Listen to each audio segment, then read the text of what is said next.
Ẹ kú déédéé wòyí o. Orúkọ mi ni Sam Adéọ̀sùn. Ohun Àánú ló tún dé sí etí ìgbọ́ yín. Kẹ̀jẹ́ a máa rántí pé lórí ètò Ohun Àánú wa yìí la ti ń ṣíra wa létí. Ibẹ̀ la ti ń bára wa fọ̀rọ̀ jomi toru ọ̀rọ̀. Ibẹ̀ la sì ti ń yànnàná ọ̀rọ̀ fúnra wa. Àti nípa òní rí ọmú lórúkọ Jésù. Àmín. Ìṣítí, ìlanilọ́yẹ̀, ìgbaniníyànjú, ìró ara ẹni sókè lórí Ohun Àánú podcast ní samologo.com.ng. Ohun Àánú tẹ̀síwájú. Kí ni Ohun Àánú tòní? Ẹni tó ń jà á fún ni kì í wí.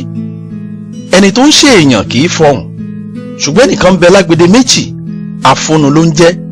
Bó o bá nírú wọn lọ́dọ̀, ọ̀rẹ́ má ṣàsùnpìyè. Ǹjẹ́ ẹgbẹ́ òwe Yorùbá kan nípa àgbá òfìfo? Bẹ́ẹ̀ gan-an láfúnnu ṣe rí ní dúníyàn wa yìí. Ẹ wò ó, mo fi dá ọ lójú tàdá pé ẹni tó ń jà fún èèyàn kò ní délé wí o. Ẹni ibi tó ń ṣe èèyàn kò ní délé polongo ibi tó ṣiṣẹ́ ibi rẹ̀ dé. Ṣùgbọ́n bẹ́ẹ̀ bá rẹni tó ń hu síwá tó ń hu sẹ́yìn, bẹ́ẹ̀ bá rẹni tó lóun ó sòkè dilẹ̀ tàbí tó ń sọ nípa ibi tóun ti ṣàṣeyọrí ayé dé, ọ̀rẹ́ má ṣàsùnpìyè o. Mo mọ obìnrin kan ní ìlú Ìkọ̀lé Èkìtì. Ìyá Àjàyí làwọn ènìyàn mọ obìnrin náà sí. Ìyá Àjàyí ṣiṣẹ́ ó sì rérè rẹpẹtẹ. Ó wá pinnu pé òun náà fẹ́ ralẹ̀ kó náà dẹni tó nílé lórí. Ìwà ìfúnnu ọkọ rẹ̀ lórí o. Bí ọkọ rẹ̀ ṣe ń fúnnu pé kóun tó fẹ́ Ìyá Àjàyí, èèyàn méjì ló ń ti bá ralẹ̀ tóun sì bá wọn kọ́lé náà parí. Ẹ wò ó, Ìyá Àjàyí pa gbogbo owó rẹ̀ pọ̀, ó sì kó báyìí ní kìṣílé ọkọ rẹ̀ lọ́wọ́. Ṣùgbọ́n kàkà kí bàbá Àjàyí kó fowó ralẹ̀, ọtí burúkutu àti pẹpẹ súùpù pọ̀nmọ́ òun ló fowó jẹ tán. Nínú ìbànújẹ́ yìí ni Ìyá Àjàyí lọ fi ọ̀rọ̀ náà tó pásítọ̀ rẹ̀ létí. Ó sì sọ ohun gbogbo tójú rẹ̀ ti rí fún pásítọ̀ rẹ̀. Pásítọ̀ yìí bùn Ìyá Àjàyí ní sùúrù. Ó sì sọ fún un pé kó tún máa tu owó mi ìjọ o. Òun fúnra lára òun sì bá mójútó láti ralẹ̀ míì tí ó sì máa san ní díẹ̀díẹ̀. Pásítọ̀ yìí sọ fún Ìyá Àjàyí àwọn tóun ti bá ralẹ̀ àti àwọn tóun ti bá kọ́lé rẹpẹtẹ. Ẹ wò ó, bẹ́ẹ̀ èèyàn bá farabalẹ̀ gbọ́ ìfúnnu bàbá Àjàyí àti èyí tí pásítọ̀ ń sọ yìí, ẹ̀yin náà rí i pé àwọn ọ̀rọ̀ àwọn méjèèjì jọra. Ibí gan ló yẹ kí Ìyá Àjàyí ti fura pé àwọn afúnnu òun ló yí òun ká. Bóun bá sì ṣàsùnpìyè, ó ṣeé ṣe o kò mí tẹ̀yìn wọ̀gbìn lẹ́nu. Ẹ wò ó, Ìyá Àjàyí tún tẹpá mọ́ṣẹ́ o. Ó sì kówó mi ìjọ lọ fún pásítọ̀ rẹ̀ lóní díẹ̀díẹ̀, ọjọ́ 10,000, ọjọ́ 20,000. Ẹ wò ó, lẹ́yìn bí oṣù kan tí Ìyá Àjàyí ti ń sanwó lẹ̀, ọ̀rẹ́ Ìyá Àjàyí kan fọ̀rọ̀ ilẹ̀ lọ. Ìyá Àjàyí sì sọ fún pé ó ti pẹ́ jù. Ní nǹkan bí oṣù kan sẹ́yìn báyìí, òun lòun ti ń sanwó ní díẹ̀díẹ̀ fún pásítọ̀ òun. Ẹ wò ó, ọ̀rẹ́ Ìyá Àjàyí ó béèrè lọ́wọ́ Ìyá Àjàyí ibi tílẹ̀ náà wà. Ìdáhùn Ìyá Àjàyí ni pé òun ò mọbẹ̀. Ọ̀rẹ́ Ìyá Àjàyí tún béèrè ìbéèrè míì pé rìsíìtì ilẹ̀ ńkọ́? Ìyá Àjàyí sì tún sọ pé wọn ò fóun o. Nínú ọ̀rọ̀ tí ọ̀rẹ́ Ìyá Àjàyí ń sọ, ní Ìyá Àjàyí ti mọ̀ pé ó dàbí ẹni pé òun ti ń ṣàìsùnpìyè lọ. Ẹ wò ó, nínú ìṣirò Ìyá Àjàyí àtọ̀rẹ́ rẹ̀, 5,000 báyìí ló kù péré kí wọ́n sanwó lẹ̀ tán. Ṣùgbọ́n nígbà tí wọ́n fi tùnùtùnù ọ̀rọ̀ ń lọ, tí wọ́n fi tùnùtùnù ọ̀rọ̀ ń bọ̀, wọ́n mọ̀ ilé ẹni tí ó ń talẹ̀ o. Ẹ wò ó, lóòótọ́ ni pé pásítọ̀ ń sanwó ilẹ̀ lọ́dọ̀ ẹni tó ń talẹ̀ o. Ṣùgbọ́n kò yà yín lẹ́nu pé orúkọ pásítọ̀ ló ń bẹ nínú rìsíìtì nílé ẹni tó ń talẹ̀. Kò sì tíì san owó yìí, kò tíì san wọ̀làjì. Nígbà tí wọ́n fa pásítọ̀ sí wá tí wọ́n fà sẹ́yìn, ó takú o. Ó ní Ìyá Àjàyí ò fóun ní kọ́bọ̀ kan o. Ó kàn wá sọ́dọ̀ fún àdúrà àti kánsẹ́lìn ni. Ọpẹ́lọpẹ́ ọgbọ́n Ọlọ́run àtòyé látọ̀dọ̀ ẹ̀mí mímọ́, pásítọ̀ yìí ó la òun nígbóṣe o. Ó sì sòótọ́ iye tóun ti gbà lọ́wọ́ obìnrin náà. Ẹ wò ó, nígbà tí Ìyá Àjàyí ń sunkún pé Ọlọ́run ló fààyè gbọ̀tà láàyè nínú ayé òun, mo wí fún Ìyá Àjàyí pé rárá o, òun ló ṣàsùnpìyè tí ò mọ̀ yàtọ̀ láàrin afúnnu àti aranilọ́wọ́. Wò ó, má jẹ́ ń tàn án. Kò sẹ́ni náà o tí ò ní àwọn afúnnu wọ̀nyí nítòsí. Èmi fúnra mi ti kó sọ́wọ́ irú wọn nígbà kan rí. Mo ń sọ̀rọ̀ nípa 419 o. Mo ń sọ̀rọ̀ nípa ẹni tí èèyàn mọ̀ dáadáa tó sì fúnnu débi pé èèyàn yọ̀ǹda ohun tó ń fẹ́, èèyàn yọ̀ǹda rẹ̀ fún. Lẹ́yìn ìgbà náà ni mo wá kẹ́kọ̀ọ́ kan lọ́wọ́ ẹ̀mí mọ́ láti mọ̀ ìyàtọ̀ láàrin afúnnu àti olùrànilọ́wọ́. Ẹ má jẹ́ àgbàgbé ohun tá à ń ṣiṣẹ́ lé lórí o. ẹni tó ń jà á fúnni kì í wí, ẹni tó ń ṣe èèyàn kì í fọhùn, ṣùgbọ́n ẹnìkan bẹ lágbede méjì, afúnnu ló ń jẹ́. bó o bá nírú wọn lọ́dọ̀, ọ̀rẹ́ má ṣàsùnpìyè. Ìṣítí, ìlanilọ́yẹ̀, ìgbaniníyànjú, ìró ara ẹni sókè lórí Ohun Àánú podcast ní samologo.com.ng.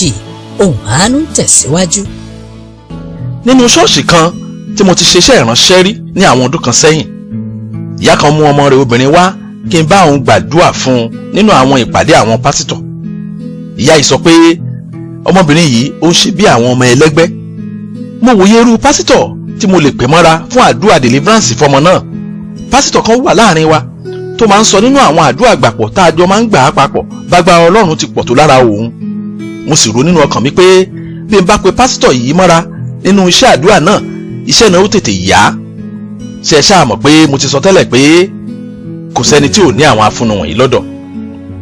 Ẹ wò ó, àti ìgbàdúrà ìṣẹ́jú mẹ́wàá o, tí pásítọ̀ tá a jọ ń gbàdúrà pọ̀ ṣubú lulẹ̀ lókèdèǹgbé tó sì ń pariwo pé wọ́n máa ń dè mí, wọ́n máa ń dè mí, ìtọ́ sì ń gbẹ lẹ́nu rẹ̀, ojú rẹ̀ sì ń yí ibò lọ mọ́ mi lọ́wọ́. Ẹ wò ó, ọ̀rọ̀ burúkú tó ń tẹ̀rín, mo fi àdúrà deliverance sílẹ̀ o. Mo nanu pé àwọn pásítọ̀ míì tó ń bẹ nítòsí. Bá a ti ń domi sórí pásítọ̀, bẹ́ẹ̀ là ń gbàdúrà deliverance yìí fún. Ẹ wò ó, ọ̀pọ̀lọpọ̀ ẹ̀mí mọ́ ni ò jẹ́ kí ọkùnrin yìí kó gbẹ̀mí mì mọ́ wa lọ́wọ́.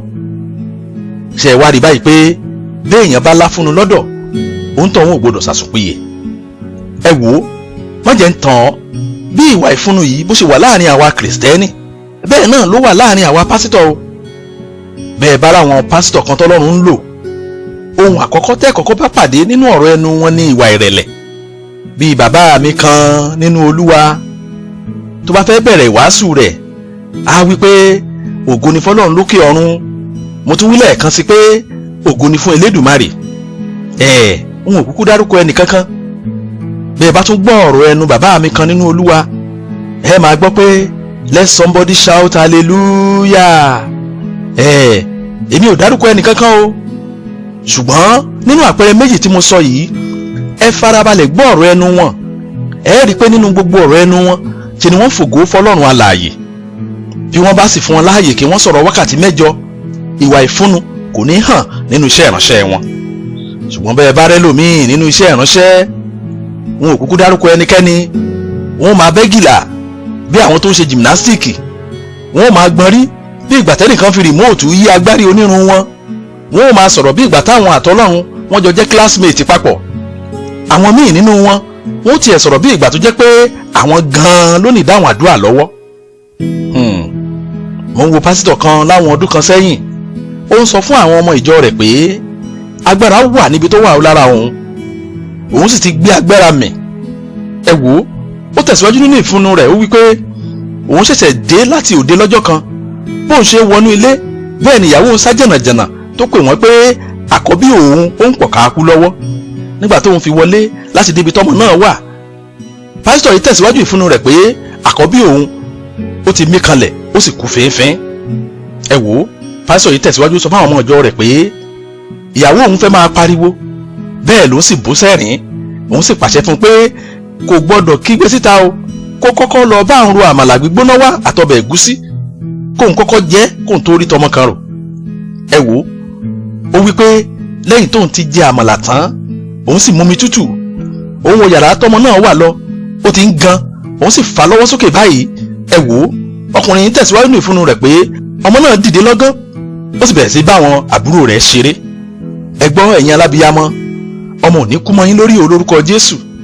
Ǹjẹ́ a rí abiyamọ bẹ́ẹ̀ tọ́mọ àkọ́bí rẹ̀ ó kú lójijì báyìí tí ó sì gbọ̀nà ọjà lọ láti lọ ra àwọn èròjà àmàlà àti ọbẹ̀ ẹ̀gúsí gbígbóná fún bàbá ọmọ náà kan tó bẹ̀rẹ̀ àdúrà? Bá a bá sì rẹ́ nìkan báyìí nínú ṣọ́ọ̀ṣì pásítọ̀ yìí tó ń gbọ́ ọ̀rọ̀ ẹ̀rí ìfúnnu yìí, ọkàn rẹ̀ ó mà balẹ̀ lórí kòròǹfó pé bọ́mọ òun bá tiẹ̀ kú lójijì, yóò tún padà dìde lẹ́yìn àmàlà gbígbóná àtọbẹ̀ ẹ̀gúsí. Ìwọ olùgbọ́ ọ̀rọ̀ mi, àìfarabalẹ̀, àìláròjinlẹ̀ àti ìgbẹ́kẹ̀lé ènìyàn nìṣòro àwa kìrìsìtẹ́nì. A ti dín ìgbàgbọ́ wa nínú Jésù kù, àti wá gbé ìgbàgbọ́ wa lórí ohun tá à ń gbọ́ lójoojúmọ́. Jọ̀ọ́ má fọwọ́ yẹpẹrẹ mú ọ̀rọ̀ ìfúnnu yìí o, nítorí pé ìwà ìfúnnu ó wà nínú àwọn ìwà tó ń gbé ní lọ́run àpáàdì. wo bó bá ráàyè bá mi farabalẹ̀ wo ìwé Róòmù orí 1 ẹsẹ̀ 22 títí dé 23. ìwọ náà rí i pé Ọlọ́run ò fọwọ́ yẹpẹrẹ mú ìwà ìfúnnu, kò sì máa rántí ọ̀rọ̀ mi pé ẹni tó ń jà fún ni kì í wí o, ẹni tó ń ṣe ni kì í fọhùn, ṣùgbọ́n ẹnìkan ń bẹ lágbede méjì, afúnnu ló ń jẹ́. bó o bá nírú wọn lọ́dọ̀, ọ̀rẹ́ má ṣàsùnpìyè. ẹ jẹ́ á gbàdúrà. Ọlọ́run wa dúpẹ́ lọ́wọ́ yín fún àṣeyọrí ètò yìí ní ọ̀sẹ̀ yìí. mo gbàdúrà fún ìwọ olùgbọ́ ọ̀rọ̀ mi. Ọlọ́run ó fún ọ lẹ́mìí ìkíyèsára, yóò sì bù sí ìgbàgbọ́ rẹ lórúkọ Jésù. báyìí ni a gbàdúrà ní orúkọ Jésù Kristi Olúwa wa. àmín.